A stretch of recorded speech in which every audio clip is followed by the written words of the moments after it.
Aku tak percaya kini sudah setahun semenjak Gerald meninggal. Aku tahu ini berat, tapi di sisi lain, paling tidak kau masih punya dua putrimu yang luar biasa. Terima kasih. Ia tersenyum, kemudian ia mengusap kepala Jamie. Aku bangga sekali dengan yang satu ini. Ya, Jamie itu cantik, Jamie feminin, Jamie menggemaskan. Dan aku cuma anak lainnya. Aku memperhatikan saat ketiganya bersantai di teras, menertawakan hal-hal konyol dan menikmati limun mereka. Sementara aku berjibaku dengan pemotong rumput bodoh ini, mereka bahkan tak memperhatikan aku. Dengan segera ku selesaikan, lalu ku ambil papan skateku dan segera keluar dari sana. Charlotte, berhenti di sana. Dan kau pikir kau akan kemana tanpa seizinku? Main skateboard. Aku menggerutu lalu pergi. Terserahlah. Toh ibuku tak peduli, dia hanya ingin membuatku tertekan. Tak seperti ini dulu saat aku masih ada ayah di sisiku. Seperti yang kalian lihat, aku bukan cewek feminin. Semua manicure dan make up itu menurutku omong kosong. Tapi bagi kembaranku yang tak identik, si Jamie itu kehidupannya. Dia selalu bangun lebih pagi supaya punya lebih banyak waktu untuk menata rambutnya, memakai make up, dan memilih pakaian hariannya. Lalu yang dia lakukan di sekolah hanyalah duduk-duduk bersama Barbie lainnya dan menertawakan semua hal. Tapi sepertinya itulah tipe perempuan lebih disukai ibu, karena jelas sekali kalau Jamie itu favoritnya. Selalu aku yang harus lakukan semua pekerjaan rumah, agar Jamie bisa duduk di sana sambil main ponselnya. Suatu kali saat aku sedang mencuci piring, ku dengar ada jeritan yang memekakkan telinga. Tidak, saudaraku tidak sedang terbunuh. Ternyata ada laba-laba merayap menyeberangi lantai. Itu cuma seekor laba-laba. Gila. Aku tak mau jadi budak pekerjaan rumah. Aku cuma ingin main skateboard. Ya, main skateboard dan melukis adalah minatku yang sesungguhnya. Tapi ibu memberitahuku main skateboard itu untuk laki-laki. Konyol sekali. Jadi aku sering menyelinap. Ada kalanya aku terbawa suasana, hingga lupa waktu dan tiba di rumah mendapati mata ibu yang marah. Kau dihukum. Lain kali aku tak akan ragu mematahkan papanmu menjadi dua. Ya ampun, itu sangat tidak adil. Aku mendorongnya dan lari ke kamarku. Lalu sambil memegangi papanku, aku menangis. Aku berharap ayah masih ada di sini. Kapanpun ibu dan aku bertengkar, ayah selalu datang ke kamarku dan memberitahuku kalau ibu hanya bersikap seperti itu karena peduli padaku. Ibu hanya punya cara yang berbeda menunjukkannya. Sudah setahun sejak ayah meninggal. Semua karena kecelakaan aneh di pabrik tempatnya bekerja. Sekarang kami harus mengandalkan pekerjaan ibu sebagai penjahit rumahan. Dan aku cuma jadi pesuruh. Sementara Jamie cuma duduk-duduk cantik. Parahnya, ibu bersikeras aku cari pekerjaan paruh waktu untuk membantu keluarga. Sedang Jamie tak perlu. Saat ku pertanyakan ke ibu perihal ini, ia hanya berkata, Jamie tidak sepertimu. Dia tak akan bisa menjalani sekolah dan pekerjaan bersamaan. Maaf, apa? Tapi aku tahu berdebat dengan ibu tak ada gunanya. Bagaimanapun, semua berjalan dengan baik karena ku dapatkan pekerjaan di toko skateboard yang keren ini. Dan juga lebih sedikit pekerjaan rumah. Di suatu sore yang hujan, tokonya sepi. Jadi ku keluarkan buku sketsaku lalu mendesain beberapa skateboard. Kemudian manajerku Alex mengintip dari balik pundakku. Apa aku dalam masalah? Tapi yang mengejutkanku, dia berkata, itu cukup keren. Lalu memberiku brosur kontes desain skateboard. Seharusnya kau coba. Kontes ini memang sudah ditakdirkan. Jadi ku habiskan semua waktu luangku mengurung diri di kamar mengerjakan desainku. Aku tak lihat ibu atau Jamie seminggu penuh. Sungguh damai. Dan coba tebak apa? Aku menang juara 1. Itu hebat. Bagaimanapun, ibu merebut uang hadiah itu dariku dengan alasan keuangan keluarga. Jadi uangku akan dipakai untuk beli pakaian dan make up baru untuk Jamie. Sulit dipercaya. Aku tak mau berada satu atap lagi. Tapi di umur 15 tahun, kemana lagi aku bisa pergi? Kemudian ibu memberitahuku pekerjaannya sepi sekali. Jadi sebaiknya aku ikut lebih banyak kontes untuk menyokong keluarga. Hei, itu membuatku bebas pekerjaan rumah. Jadi aku setuju. Dan aku menang sebagian besar kontes itu. Meski memang membuatku kesal tak bisa menyimpan hadiah milikku. Lalu saat kulihat Jamie memamerkan sepatu barunya, Aku cuma ingin menariknya lepas dari kakinya dan melemparkan ke arahnya. Kukira anak kembar itu seharusnya punya ikatan mendalam atau semacamnya. Tidak untukku dan Jamie. Kami sangatlah berbeda. Akhirnya, aku dapat hari libur, jadi aku berencana pergi main skateboard dengan Alex. Ku ambil papanku dan hendak pergi saat ibu menghalangi pintu. Charlotte, kau pikir kau mau kemana? Jamie ada kencan besok, dan bajunya perlu dicuci dengan tangan. Apa? Ini konyol. Aku memutar mataku dan berkata, kalau begitu, dia bisa mencucinya sendiri. Jangan kurang ajar denganku, nak. Lakukan yang kuperintahkan. Dengan isak tangis penuh amarah aku berteriak padanya. Kuharap ibu bukan ibuku. Lalu aku berlari ke atas menuju kamarku. Tepat di saat itu, bel pintu berbunyi.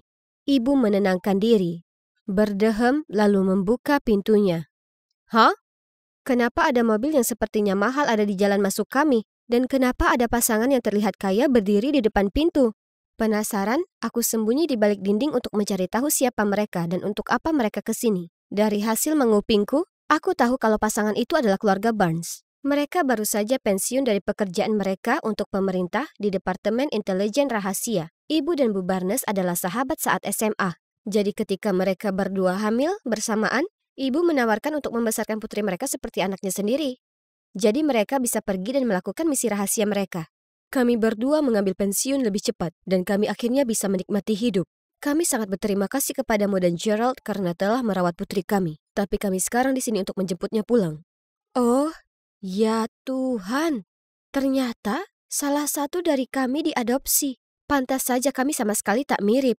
Tapi itu Jamie atau aku. Mungkinkah itu aku? Maksudku, ibu selalu memilih Jamie, jadi bisa saja dia adalah putri kandungnya. Aku tahu mereka adalah orang tuaku yang asli. Aku bisa merasakannya. Jadi dengan menghela napas panjang, aku melangkah keluar untuk menemui mereka. Jamie, turunlah sayang. Ibu memanggil dan aku langsung terpaku. Aku menyaksikan saat Jamie muncul dan ibu memperkenalkannya ke orang tua aslinya. Dia bahkan tak terlihat terkejut. Ia hanya menjawab, "Ya, aku tahu." Lalu tersenyum manis. Saya sangat senang akhirnya dapat bertemu kalian berdua. Keluarga Barnes bicara lembut ke Jamie seolah dia itu anak anjing lucu atau semacamnya. Kemudian mereka jadi emosional dan sebagainya. Itu membuatku ingin muntah. Kulari ke kamar, mengunci pintu, dan menangis. Hidup sangat tak adil. Jamie selalu menjadi yang beruntung, sementara aku selalu diperlakukan tak adil dalam hal apapun. Aku pasti menangis hingga tertidur, karena saat aku bangun, sudah pagi hari. Kuraih ponselku. Jamie mengirim pesan padaku. Sayang sekali kau melewatkan makan malam perpisahan. Aku senang saat tinggal bersamamu. Datang dan mainlah kapan-kapan, oke? Dengan marah, kulempar ponselku jatuh ke ranjang. Beraninya dia mengira aku mau bergaul dengannya. Kami tak punya kesamaan apapun. Keberuntungan itu salah satu contohnya. Hidup terus berjalan, tapi tanpa Jamie, karena dia pindah ke sekolah anak orang kaya. Dan aku lanjut bersekolah, bekerja, menyelinap main skateboard, dan menghindari ibu sebisa mungkin. Kemudian suatu kali saat kelas kimia, sementara kami melakukan eksperimen di lab, salah satu temanku membuat kesalahan. Dan boom! Kami semua akhirnya terlihat seperti Cinderella. Dan itu bisa jadi hal terbaik pada hari itu. Karena kami pulang 2 jam lebih awal. Dengan penuh semangat aku bergegas pulang untuk mengambil skateboardku. Namun aku tahu aku harus menyelinap melewati ibu agar ia tidak menuduhku membolos. Tapi saat aku lewat dapur, aku melihatnya duduk di meja, terisak sendiri. Ada apa ini? Tiba-tiba, ia berdiri dan berjalan keluar halaman belakang. Ada sebuah buku bersampul kulit dan sebuah pena di atas meja dapur. Jadi aku berjinjit mendekat dan mengintipnya. Sepertinya itu buku hariannya. Barisan yang baru ditulis itu terkena air mata. Jamie, sayangku, aku sangat merindukanmu. Aku ingin kau menjalani hidup yang makmur dan bahagia. Jadi kulakukan pengorbanan terbesar. Kukatakan pada diriku sendiri kalau kau sekarang keturunan Barnes, bukan Smith lagi. Bukan putriku lagi. Apa? Aku tak percaya mataku sendiri. Apa arti kalimat ini? Apa mungkin? Tapi meski terkadang ia memperlakukanku dengan buruk, ibu tak mungkin jadi orang semacam itu, ya kan? Kusobek halaman itu, lalu segera pergi ke lapangan skate. Hanya saja aku tak bisa berkonsentrasi. Sangat kacau sampai aku gagal lakukan trik pop sufitku dan mendarat di pantat. Ini membuatku gila.